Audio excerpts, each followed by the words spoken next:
I have a knot, and I'm pushing on my You have a button. butt knot? I do. It's a thing. You have like a knot in your butt muscle? I tore so that I went to the chiropractor because I did something to my back. A ligament between my hip and my pelvis. That ligament's torn. So what you're saying is your hips don't lie. Yeah, and so they hurt. Hey everybody, this is Tyson, And Logan. and you're listening to Dad Bods and Beards podcast, a show that gives you a fresh and real look into being a father, husband, and sexy as all can be. For people who want to have a good time, laugh, and be uplifted, thank you for subscribing and listening. Now for the show. I've been giving you the words for me. Now you wanna stay the night. Pity how you work hard for me. I've been cruising the internet, and thinking the things that matter to me, and obviously having a strong marriage is important to me, and making sure that my wife knows I love her, doing the things that she needs done to help her, because she's one of the hardest working special women that I know. And one of the things I was looking at is called SpenceCounselingCenter.com, and there's a blog about marriage mistakes and how to fix them. And so as a husband, I've made some mistakes, some really stupid, some I'm just like, what did I do? You know what I mean? It's like, why are you mad? I don't know what I did. But with that being said, I do have a few things that I thought I have made mistakes, and so what can we do to fix those and alleviate them and maybe not even do them? So what are some of the mistakes that you find yourself making or oblivious to when it concerns your marriage and your wife? I mean, how heavy do we want to get? Well, I don't want you to I don't want you to tell your Yeah. secrets or anything like that. That's between you and your wife, but just whatever. Well, because that's a big thing I'm working through right now, is the ups and downs of marriages, right? That I've experienced is, unfortunately, my wife has had a rougher go than you probably would expect in a 10-year marriage, because being married to somebody who's bipolar, it's rough. I mean, there's whole support groups for spouses and family members. So I've really put her through the ringer. So I know, I've been married 20 years, going on 21, and we lost jobs, we've lost family members, we've lost kids doing things that they're not supposed to be doing, where was very detrimental to their being, their person. And the one thing that I am certain of is, if you love each other and you're constantly working at becoming better together and individually, then everything is okay. But trust is a big deal, and they have to be able to trust you, and you have to be able to trust them. Well, So how do you build that? building trust is one thing, but breaking it and then rebuilding it is an Dude, entirely it's different. hard because you can build it forever, then all of a sudden one thing, Well, it's gone. Because it's like, I know how I feel right now. I know my desire. I know my drive to want things to be different or change. But words don't mean jack, No. especially when she's heard them a lot. That's kind of why I'm pointing towards the 75 hard thing that we talked about, is that I've got to change mindset, because I've got a 7-year-old daughter. Well, she'll be 7 in 2 weeks. And then my boy, who just turned 5 in March. And my wife, I say this, I don't say this lightly. She's the type of person that if you have a problem with her, you are 100% the problem. She doesn't have a bad bone in her body. I know I'm biased, right? But everyone that knows her loves her. She is the most empathetic, understanding, rational thinking, emotionally mature person that I know. And I think it takes a person like that to handle a person like me. Mm-hmm. But at the same time, I think like my backed up perspective that I've been getting the last few weeks is, I've been drawing so much out of her for 10 years, and I haven't given back near as much, if at all, what she's given me. You know what I mean? She's pulled me out of suicidal periods of my life. And if she wasn't there, I wouldn't be here. Mm-hmm. So I wish I could express that to her, to have her understand that and see that. But with broken trust over soul, it takes probably twice as long to show it than it is to break it, if that makes sense, or to regain trust. So, like I said, this is going to be maybe like a heavier episode for me, but it's like that's No, kind of where I'm but at. it's a great segue because you were talking about you were taking so much from her, but you felt like you're not giving her anything in return. And I think that does sometimes we do fall in that where occasionally I'm having a bad day and I need to lean on Candace. And hopefully when she's having a bad day, she can lean on me. And so maybe you feel this way, but I'm positive you haven't taken everything from her for 10 years straight. But it can feel that way. And so this is kind of what we're talking about today. That's why I said it's a wonderful segue, not to take anything you say lightly. No, But one of the things is, like I said, this is marriage mistakes and how to fix them. And so there's 11 things that they talked about. One of them is splitting the housework evenly. So I don't know about your wife, but Candace works with Copper Johns. She does that. Yeah. She helps with the kids all the time. And so one of the things that I have strived to do, not the best, because I'm not going to lie, I'm not the best at this, but I do try to work on the house a little bit and take care of that. Even though our house, we have 6 kids, yeah, 5 of them are living at home right now, and holy cow, we have a 19-year-old that's out of the house, but it's lived in. And so like Yeah. 1 second it's super super clean, and then next second you're like, what the crap just happened? And there's clothes everywhere. Like, did someone just decide to get naked? And you're looking like, yeah, he did. Like, he's just in his underwear and threw everything around. And that's something that stresses her out. And so I've really strived hard for me because there's love languages. oh yeah, Stupid love languages. Candace is all about service. All about service. And I am nowhere near that. I'm all about touchy-feely, lovey-dovey. okay. I'm like 80% sure that these are completely made of statistics. By the way. That like 90% of wives are, service and men are touchy feely. Yeah. Like I know that there's a lot of there's a gift giving and there's like quality time and words of affirmation, all that good. I mean, I read the book, right? Most guys are probably touchy feely, but that's the thing is, I this is going to sound really bad, but I think anybody who has been who understands it will. I mean, if you know, you know.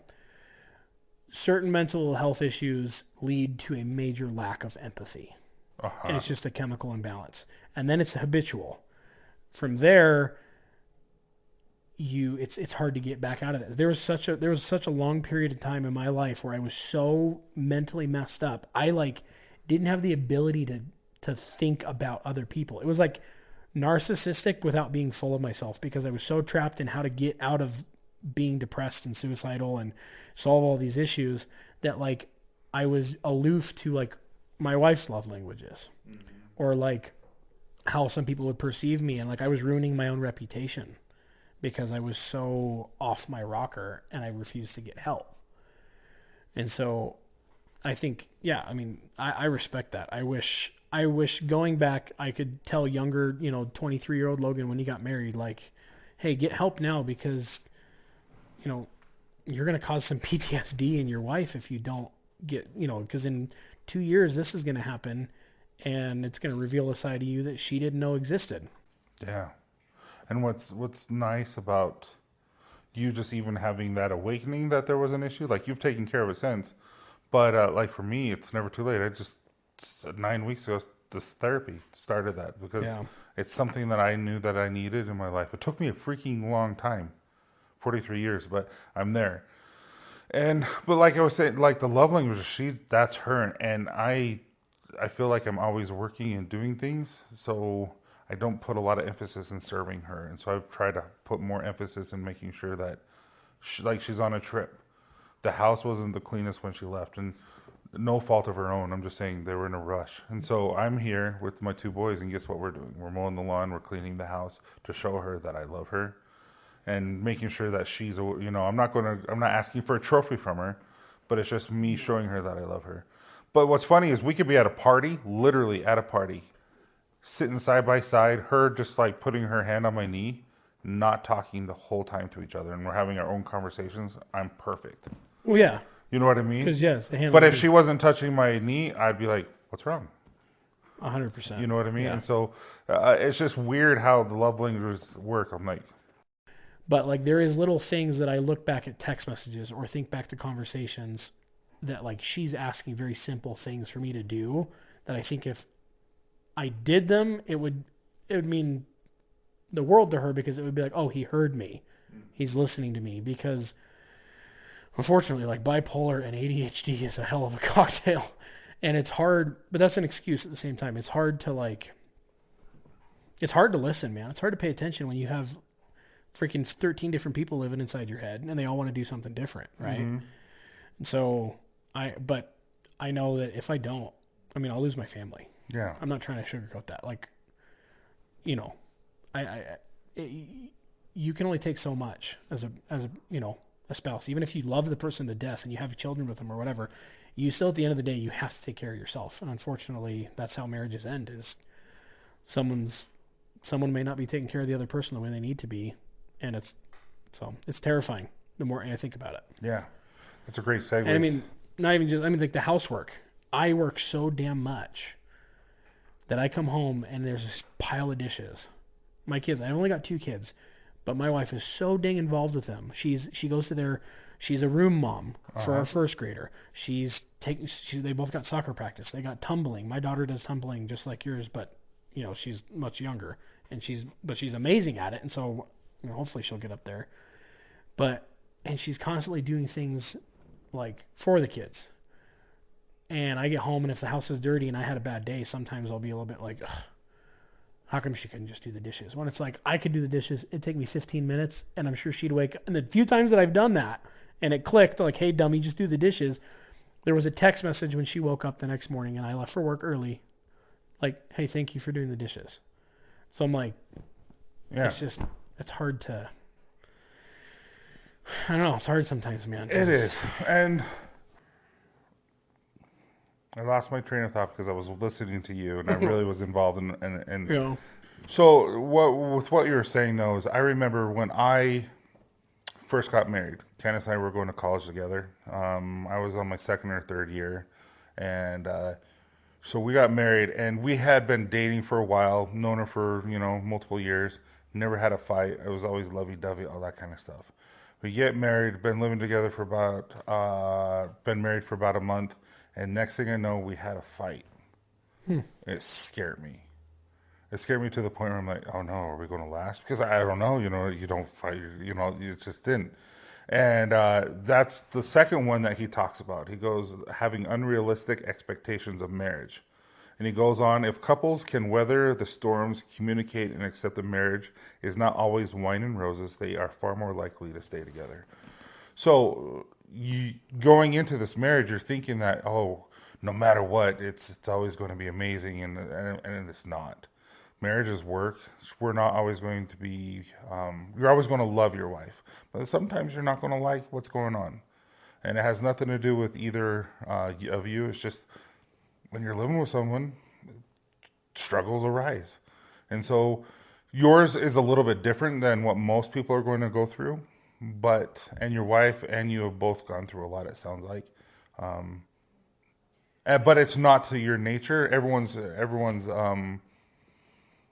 experiences are different. And so not to take light of yours or anyone else's, but I know with me and Candace, from losing jobs to all the things that we've experienced financially, and it's been rough. There was one time where I was so down in the dumps that I swear she was like, she couldn't live like this anymore.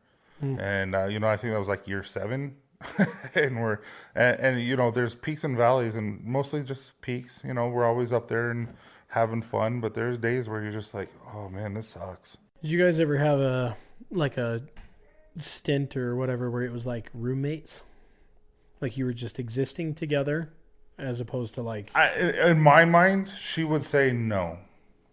She would say no. She would say no because, like I said, she's. Your wife's a sweetheart. Yeah, and she makes a killer pulled pork sandwich. Right, she does. But me sometimes yes. But that goes on to the next one that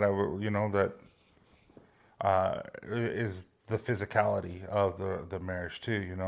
Because sometimes being loved requires physical expression, and when you have 6 children, you running a business, plus you're working a full-time job, plus then you start another company, that physical part of the marriage is non-existent.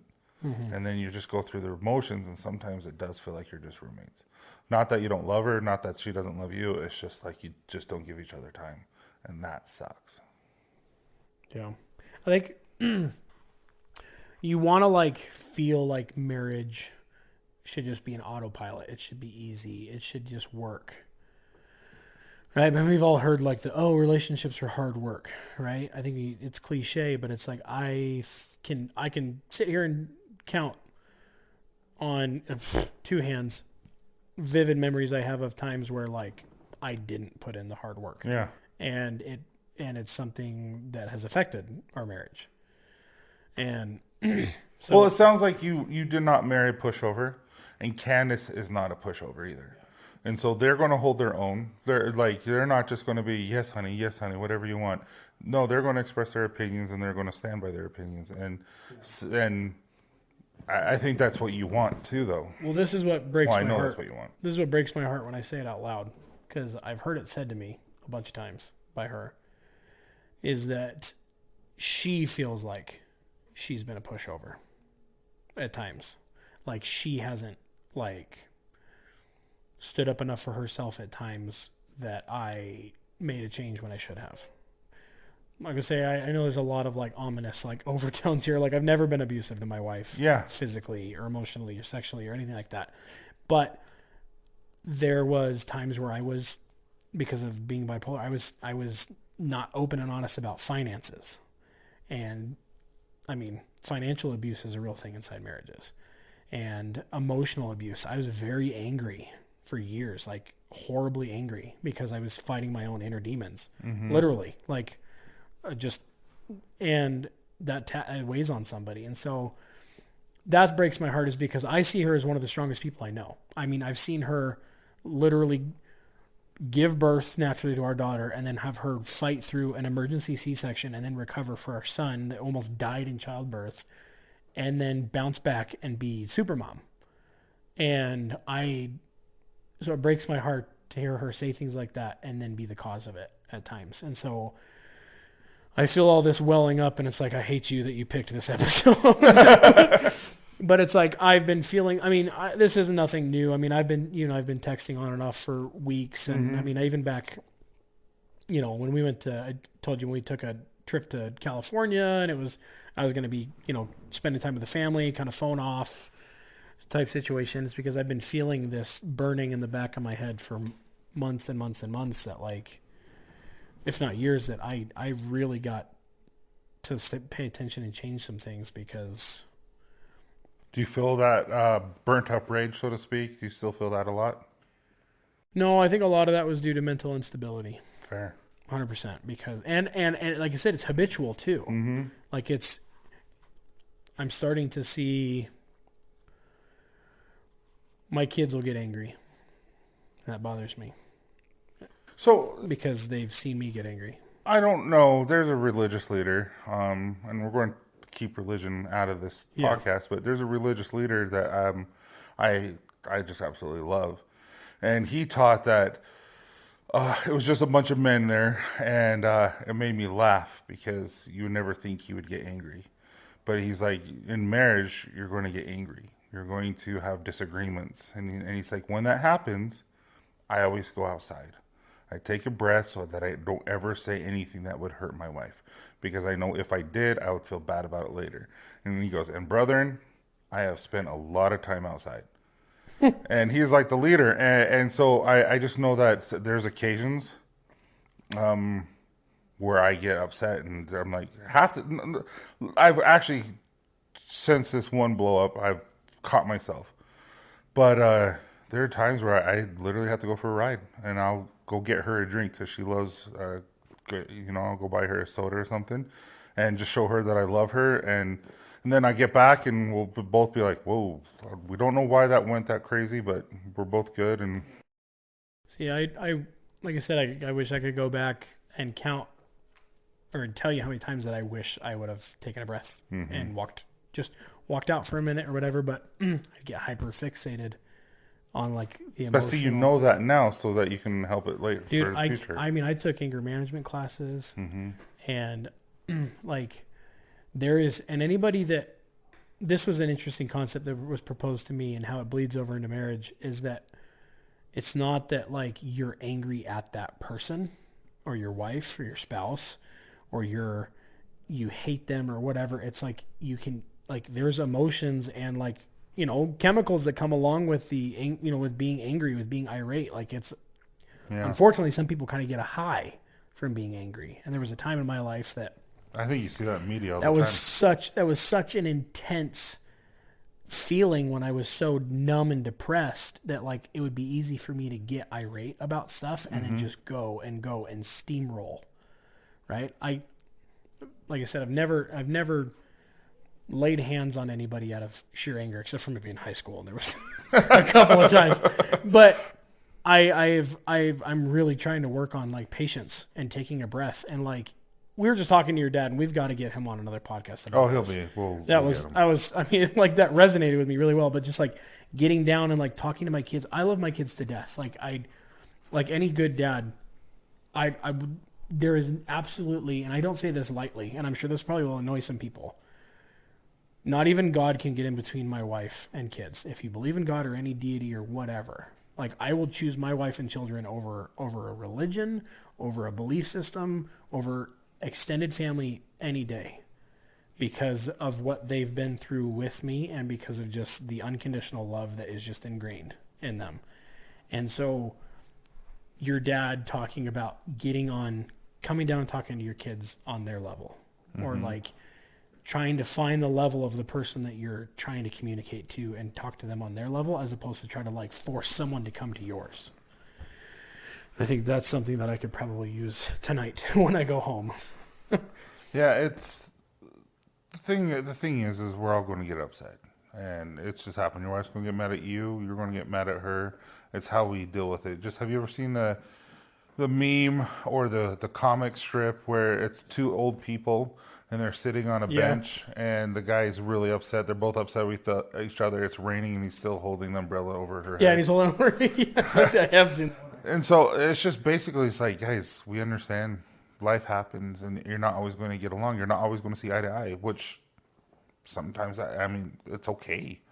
But putting off kind gestures and putting off things that will be a benefit to your spouse, I think is something that is a no-no. And so, yeah, I have kids. It's a no-no. But it's something that,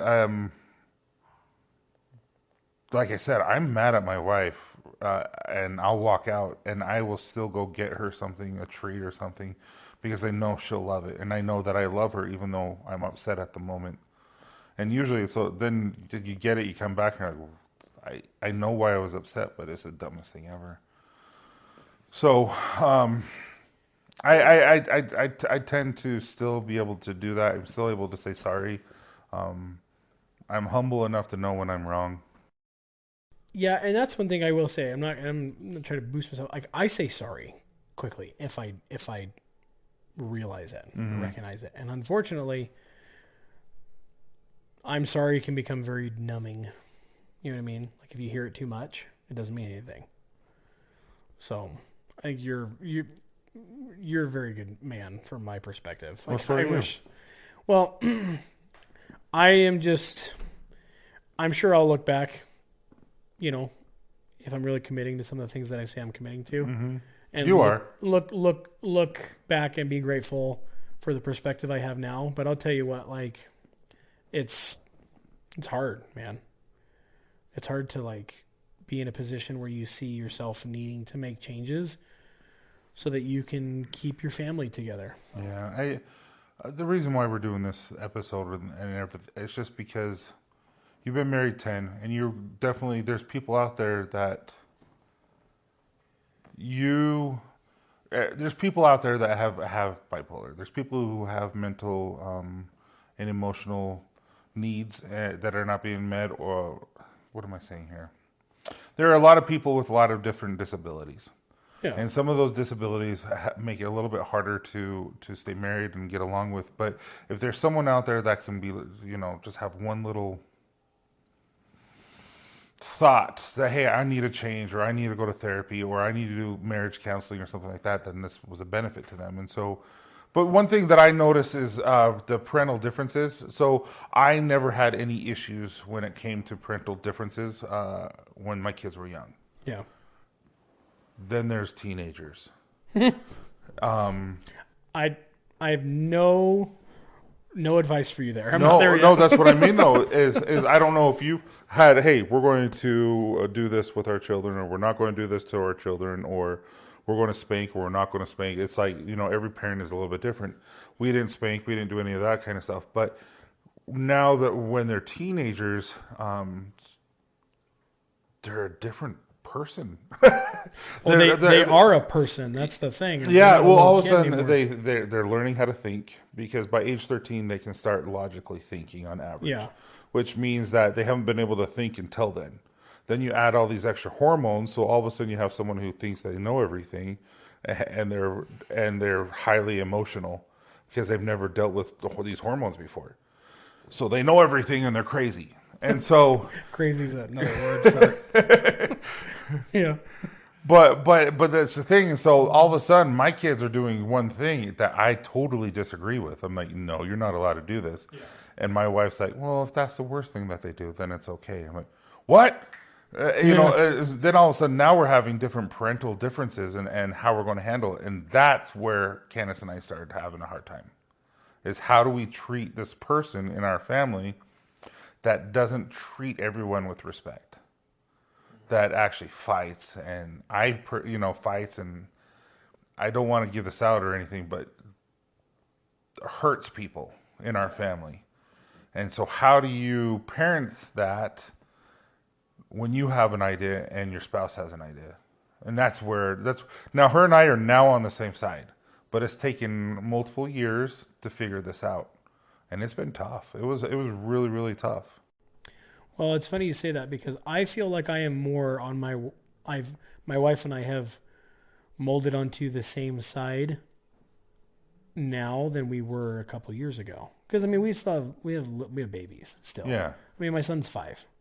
He seems so old to me, but he's a baby, right? Like he's just a little guy. And then my daughter, she's grown up. She just lost her 2 front teeth. Like, she's got a big old gaping hole right now. It's like cute. I mean, she's literally, it's so cute. I had to change it to my wallpaper on my phone. But I mean, and that's like, oh my gosh, it's the tooth fairy and all these fun milestones that we're going through. But I'm realizing more and more how much they're absorbing. Oh, so much. I mean, we talked about this a little bit on like the parenting pod, the father podcast that we did. But my wife is, like I said, she's so attentive to the kids, and like so more like emotionally aware of them and what they need and whatever. And versus I kind of just was like copy paste. This is how I was raised. Not that I'm slamming my parents or whatever. My parents had 7 kids. My dad traveled for work 3 weeks out of the month for the majority of our childhood. And like, so it was, did you eat today? Yeah. Okay. like that's kind of how, my mom was just busy all the time. I mean, groceries were insane even back in the 90s. Like, the money they had when to spend. gas was $1.28. Yeah, I know. I mean, it was like my parents were spending $300 on a grocery trip in the freaking 90s because there was, 7 of us. Yeah. But I think that the kids that are being raised nowadays are different than how we were in the 80s and the 90s and stuff. Well, social media has destroyed that. Well, that's what I'm saying, is that like I think our kids have the potential of being that much greater than we are. Mm-hmm. And I don't want to have any kind of hindrance on them because, we spank. Or not that you can raise your kids however you want to raise your kids, right? Like I was a spanking dad in the beginning. And I never saw any benefit from it. But I would say like, well, that's how I was raised. But it's like I never saw any bit other than my kids crying and looking at me with these horribly sad eyes that my dad just hit me. Yeah. Versus now I'll go in and be like, my daughter's name's Olivia. We call her Livy. Like, Livy, she has this stuffed panda that she has had since she's 8 months old. Or thereabouts the same one. We found it on Amazon. She's on like number 6. but she gets, that is her like Comfort. it is her thing, right? She is known as like the little, Livy and her panda. Like, if she does something that is like on like the big no list, okay, you lost your panda, you don't get to sleep with it. I mean, you go in the 2:00 in the morning, that girl is death grip hugging that panda in her sleep.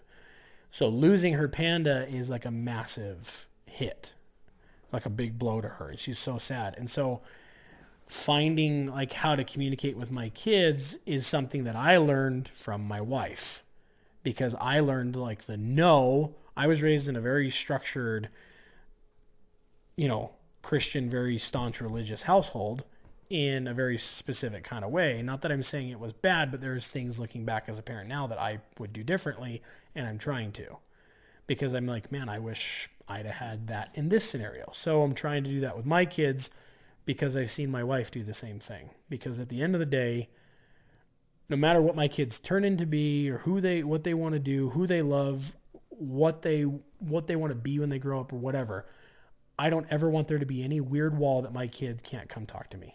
Yeah.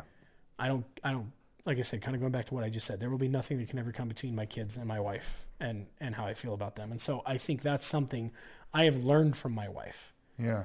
Because I was like, nope, this is how we're raising kids or whatever. But it's like, forget, she has this instinct of like that you just don't have as a dad that mothers have. Like, True.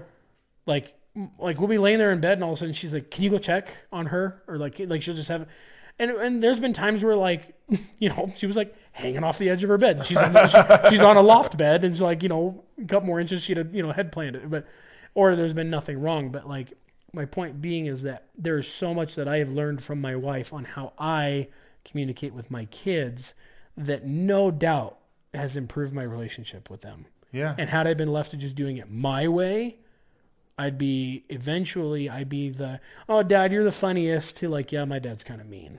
Mm-hmm. You know what I mean? So this is what they say about co-parenting, parenting. Discuss your goals for raising your children and how each of you would come to those goals. Now, I recommend going through some stuff like this.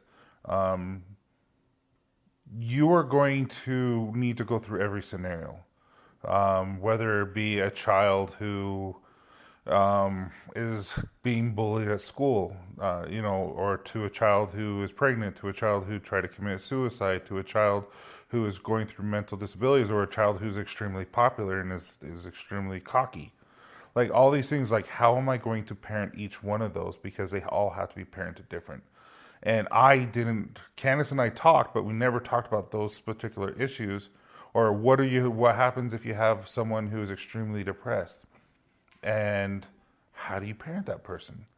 Because that is night and day different to someone who's like, dude, you're being an idiot. What are you doing? And because he's so cocky, you know what I mean? It's just like, what? Sometimes you just want to shake their heads, like, what are you thinking? So to me, it's just like you do have to discuss these and come with a game plan, because each individual child is a different person. You can't parent them the same. Well, and we talked about this. We've talked about this before, but like, kids just can't. They're not raised. I mean, you can't raise kids the same way that we were in the 80s and 90s. I mean, you can try, but like, there's so much more like attacking your kids. Dude, get nowadays. this though. So my kids, my 9-year-old, he's on the internet. He's looking up. Now, I gave him permission. He's like, Dad, can I look? And so he's looking at Minecraft videos on how to create Minecraft stuff. Mm-hmm. And all of a sudden, he clicks on the second site. So on the Google page, you have the first and second. He's clicked on the second one. It's a pornography site. Someone paid for that site that went underneath to have that the pornography, and he's like, oh. And then all of a sudden now he's, not that he struggles from it, but it's like that's always going to be on his mind at 9 years old. And so it's just like there's parental guidance is on that and all that kind of stuff, parental controls, but they were able to get through it because it's a Minecraft. That's what I was saying. And so it's just like, we never had experienced that ever. When we go back to what I was talking about last week, when we were recording that one about being dads and fathers and stuff, of like, I'm a helicopter dad because of crap like that. Because there are people in this world, and I don't say this lightly, that are so effed up that their intention is to like Hurt your F up children. other people. Get you addicted to spend money. Like there's like, I have a threshold of like that I'm learning empathy the more as I grow, right? And I feel like, Logan 5 years ago would look at me and probably say I'm a softie, but I think it's maturity, right? Oh, agreed. But I think that there is still a certain level of me of kind of like that I can't associate myself with certain people. Like, I'm not going to name any names. You probably will never listen to this. There's a guy I used to work with. He's on a list. And not just like, oh, I ended up on a list because of this really crappy situation. Like, nope, he did it. I can't associate as a father. I can't get myself to be like, I'm sure he's a really good guy. Yeah. I'm sure it was a mistake. I'm like, no. Yeah, it was a mistake. Yeah. But it was a really bad one. And I don't want to associate myself with you. And so that terrifies me, that there are people like that in this world that live 15 minutes away, if not even closer. Like, there's full blown, like, I'm not trying to be. No, there's icky people in the world. Icky people. There's icky people. I call them icky. And that's what just I'm saying. because they're icky. They're just I don't know. gross. I feel this overwhelming, I don't know, we can call it toxic masculinity. I don't give a crap. But like, to just protect the shit out of my wife and kids. Like, physically and emotionally and mentally. And like, I will, if my wife wants to do something, she can do it. Absolutely. I don't like, she'll say like, hey, I think it's just like financial communication. Are you okay if I do this? Hey, I'm going to do this. Or like, hey, what do you think about this? Like, I have no problem with my wife wanting to check in with me, but it's like, in the nicest way possible, do not have an opinion, because if she thinks that it's a good idea, I am all for it. Well, that's how a relationship. It's a partnership. Like Candace right now is with all three of my daughters, and they're in Phoenix celebrating. Ellie just took first in her tumbling. That's freaking awesome. I'm so happy for her. She's a regional champion. She was a state champ. Now she's regional. Now on to nationals. But your wife is in another state, and that gives me anxiety for you. Yeah, no. But what I'm saying though is Like, that it gives. She doesn't need to ask for permission, and she didn't ask for permission. She's like, hey, do you mind if I spend this? And I'm like, absolutely. Let's go have fun, enjoy the time with your daughters, and I'll go hang out with my kids. Now, do I give her a hard time because how much it costs? I'm like, yeah, because she's like, oh, so you're taking the kids to Buffalo Wild Wings after this, huh? And I'm like, yeah. She's like, well, talking about spending money. I'm like, how much are you spending? Like, well, that's funny. Well, see, like I was just saying, of like, your wife is in another state, that gives me anxiety for you, right? yeah. It's not like that probably came off really controlling amount, and like Oh, not at all. whatever. But my thing is like, it's kind of what I was saying, where if my kids are too far away and I can't see them or whatever, it's more of kind of like, that's my own insecurity of like, I can't physically protect you because you're too far away. Not that I think that my wife's would be, or your wife would be incapable of protecting themselves or whatever, but it's like, I would never forgive myself if something happened to my wife or my kids that I could have prevented had I been there. So it's very maybe narcissistic, but also very like, just an insecurity of kind of like, I feel this need to like protect my wife and kids from just how freaking bad the world can be. Because I mean, I've been in situations where I felt sketched out, and I'm like a big dude that, I don't know, I wouldn't mess with me if I didn't know who I was and that I was actually just a big, dumb teddy bear. But not to discredit you or anything like that. But you're actually a wimp. no, you are a wuss. No, is that healthy for you to think that? Because no, I'm not saying it is. And I'm not saying it's not. I am not a specialist, but I'm not worried about the only thing I'm worried about is her driving to Phoenix and then driving back home, and her getting tired. Yeah, she drove. She wanted to drive, and so I worry about that. I'm not worried about anything else because I trust her and I know she's smart, and I know you trust hers. But no, it's just like I've never had that nervousness. I do worry about her driving because I'm like, if she gets tired, because are you going to be okay? Because she didn't get to Phoenix until 4 a.m. She drove all 11 straight hours. Well, I've been in a similar situation before. Like, I don't want to give the impression that like my wife has never been away from me. Like that's weird. No, No. I know what you're saying though. No, but it's like I've been forced to work through that. Like for instance, we try to go to Disneyland every year. Try to. Just we love Disney. We went there on our freaking honeymoon. We love Disneyland, and we were set to go to Disneyland one year, and this was right pre-COVID, the year right before COVID, and I got a new job. I was working for UPS, driving a truck, and there was a mix-up with the hiring. I was supposed to be able to go and then start training the week after, but they scheduled me to train that week, and I thought UPS was going to be my career, amazing benefits. So Disneyland was already bought and paid for. So I flew my wife and kids, and at the time, like my boy was like 2, and my daughter was, 4. And I flew them down there to Anaheim, met up with her dad and grandma and, some aunts and cousins and stuff. And I had to leave them there because I had to be at training the next morning. That was like the farthest we'd ever been apart. She was scared because she relies on me for a lot of stuff because I'm normally the guy that's a little bit more like, I'm sure of my direction, whether or not it's the right direction. I'm pretty sure of it. But whenever we go to Disneyland, I'm the one that's like, they stay in the hotel room, and I'm the one that runs to Walmart at 9:30 at night because go to Walmart at 9:30, 10 o'clock in LA and tell me you're not a little bit sketched out no matter how big or tough you are. But that's what I'm saying is that I trust my wife 100%. She can take care of herself. She makes the people around her. She makes a better decision than I do 99% of the time because she thinks things out. I react and then think sometimes.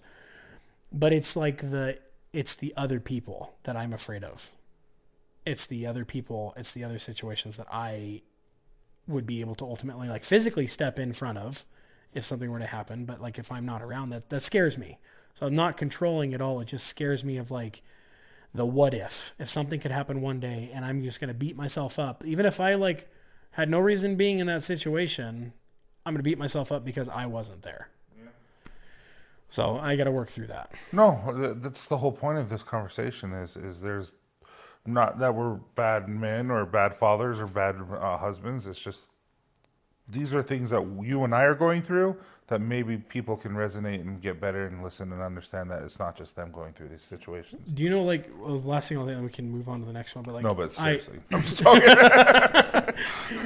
This is probably in the grand scheme of things not that big of a deal because the kids are fine. But one thing that burned in my brain that I have a hard time forgiving myself for was we took the kids to a kind of like a family friend has a hunting resort in Idaho, and we went there for Thanksgiving with Grandpa and Grandma and some family, and we were sledding, and I was pushing the kids down the hill, dragging them back up, pushing them down the hill, dragging them back up the hill, and everybody's at the bottom, and my kids are on this little toboggan thing, big sister in the back or whatever, and I push them, and they catch a hard line to the right, and they go straight into a horse fence. Oh, which is just basically electric 2x6s. Like a 2x6 on the top and then one halfway through and then posts, right? Clotheslined them both hard. And then it was like my son was in the front and then he hit his sister with his head and then she hit the board. And I mean, it was like, crying without making a sound. And it was like, you can hear the hits. I was too far to, by the time I realized they were going for the fence and I started trying to move towards it, they were going way too fast, way too far.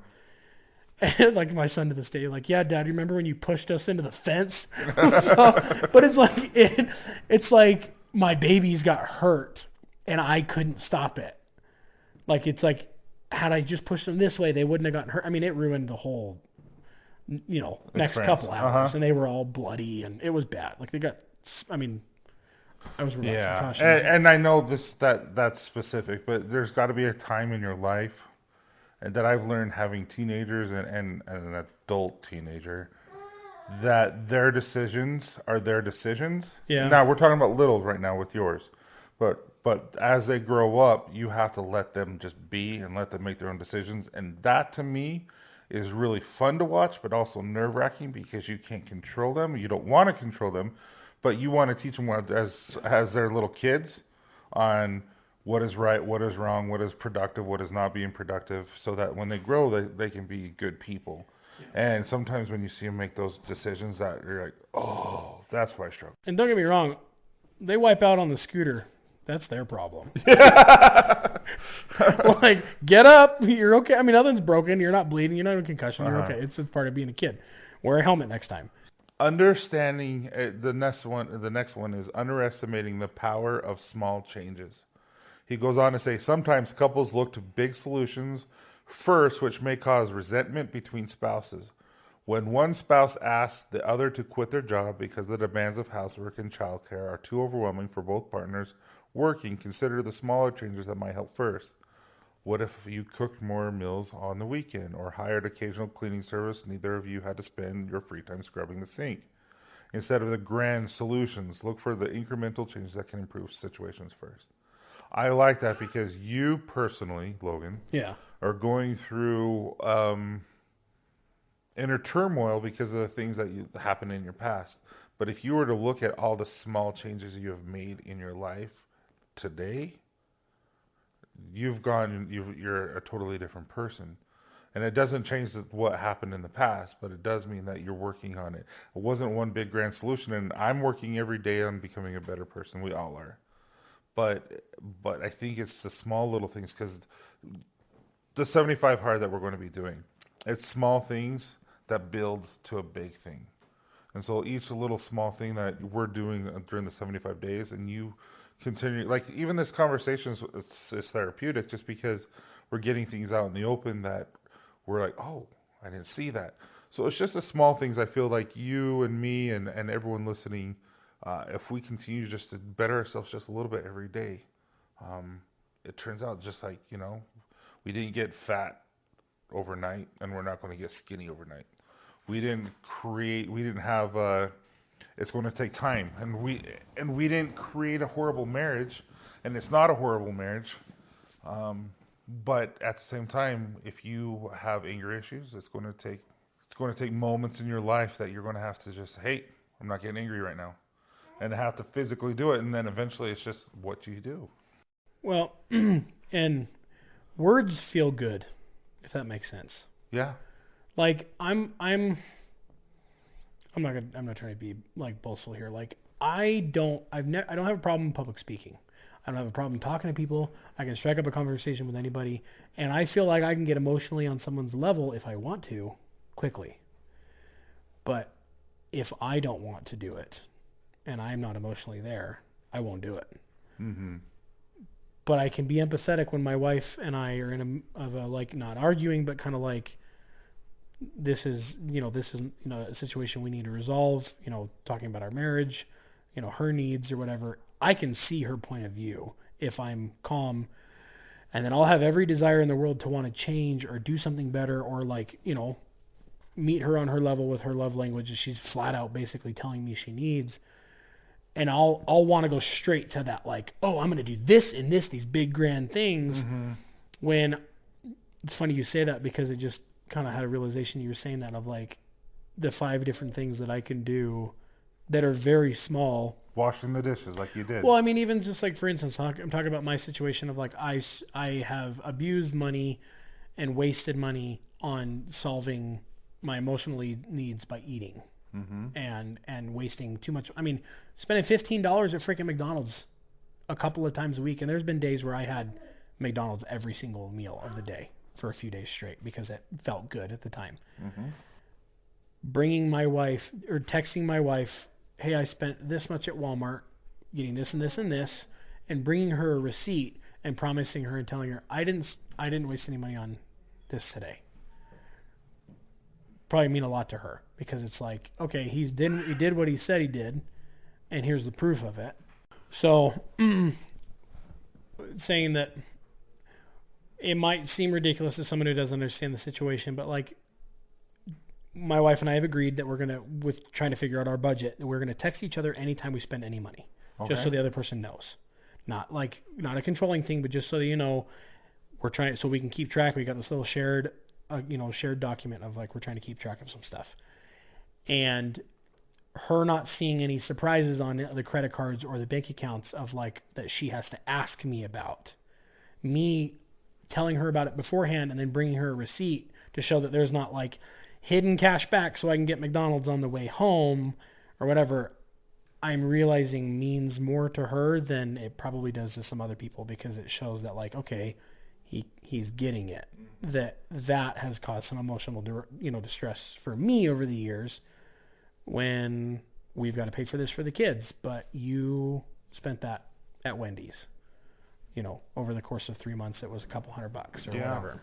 So, I understand that completely. So that's funny you say that, because I can resonate with that, of that I need to focus more on just doing little easy things that show that I paid attention and I heard, than trying to be like, I'm going to change all of this right now, because that's not realistic.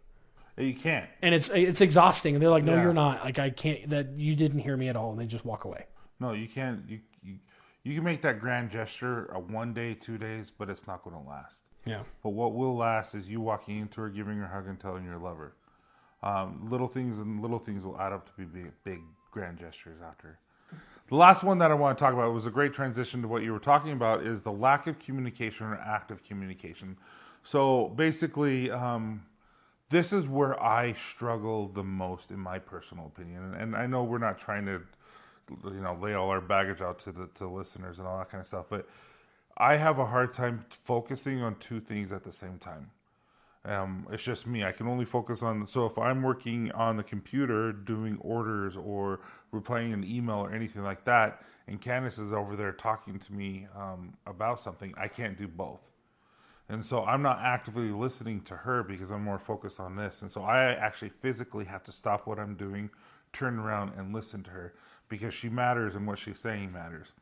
And sometimes it drives me freaking crazy, because she'll be done with something, and then I'll turn around and she's like, oh, and then I'll have to turn around and she'll keep doing that. I'm like, you're killing me. And she knows it. After a while, she's like, I'm just joking. So my wife will call me just to whatever, regular conversation, tell me what she's going to do or what she's getting or whatever. And then we're like, okay, whatever, I love you. Okay, see you later, bye. Hang up. And then she forgot something, she calls me right back, which is fine. But it's like, most of the time, it's like I stopped what I was doing because I'm really busy either loading a machine at work or trying to solve an issue for a guy, or my phone blows up all day long for other issues at work. I've seen it. All day long. And she'll call me back, and I'm like, hey, what? And she's like, oh, well, I did it. I'm like, oh, okay. And then there's been a time, calls me back. I'm like, hey, you've got to just finish what you need to get out. I am so busy. I'm like literally just yesterday, I'm like, I'm in the middle of the street loading an excavator on a semi. Like, I love you, but I need you to, like, oh, well, we've got family pictures on this day. What do you want to do, it this day or this day? I'm like, can I call you back? So that's the thing. My thing is, I love her to death, but it's like, that's one thing. Communication is like, you were just saying, like, you'll turn around and then she'll talk to you. You'll turn around again. Like, I am trying to listen, like, I'm trying to actively, but it's like, I need to, like, in that moment, be like, can I call you back in 15 minutes? And then give her, like, my undivided attention, as opposed to. And they understand that. Yeah. As long as it's, Because then she'll be like, oh, I didn't know. Like, why didn't you tell me? Candace says that to me sometimes, what she needs to. Like, she's busy doing something, and she needs to tell me, because I'll call. Because, like I said, she's your best friend, and I want to talk to her. What's funny is I'm guilty of. My wife is kind of like you, where she is more focused on what she is doing in that moment. Oh, I'm so loud. Which I'm jealous of, by the way. And I will start talking to her, and then it'll be like, you know what I mean? She's like, dude, what? She's like, no, I'm trying to text this person right now. And I'm like, oh, and then I'm almost like, well, fine, whatever. Like, I'll get emotional and like walk away. But basically, this says is you have the power to build a healthy marriage by offering your spouse encouragement rather than criticism. This form of positive communication involves some basic habits: being intentionally gentle, listening intently, and validating your spouse. So through these habits, we can bring about change and growth in our marriage. And so with all these things, when it comes to financial communication, splitting up the housework, unrealistic expectations of marriage, making sure that you know that marriage is hard and it takes work and it's not always going to be, roses. The sexual issues don't matter. They do matter. Anger problems, staying up to resolve an argument, even if it takes all night, which we didn't cover, but that's important to resolve issues and not letting them linger and fester. Um, putting off kind gestures, parenting differences, financial disagreements, understanding the power of small changes, and the lack of communication. All those things. It seems like a lot, but marriage is tough. Marriage is hard, but it's so worth it. And in the end, I'm grateful to have my wife, and I love her to death. And I wouldn't change anything other than just continue to get better for her and Yeah. for me. I want to get better for me, but because I'm getting better for me, it's going to be better for us. When you think about the commitment you make when you get married. I mean, you're like me. You got married young, right? I got married at 23. Sounds like you did too. I got married at 23. Yeah, my wife was 22. We were babies, dude. We were kids. We were. We were not prepared in some aspects, but I mean, you think about everything that you commit, and I think that it's important to reevaluate that and constantly recommit. So I think I'm in one of those stages right now of like cognitively trying to recommit to show my wife that her and my kids are all that matter to me. The only reason why you get up and you go do everything you got to do. So everyone, so I appreciate you guys listening and taking the time to listen to this episode. Again, if you have any questions, please feel free to ask and reach out to info@CopperJohnsBeard or simply just leave a comment on this episode and we'll get to answer that as quick as possible. Please leave a good review and share with your friends. Take care, guys. See you later. Okay, I love you guys. Bye. Appreciate you guys listening. Make sure you subscribe, give us a good review, and please hit us up at info@copperjohnsbeard.com if you have any questions or anything that you would like us to discuss on this podcast. Have a great day, guys.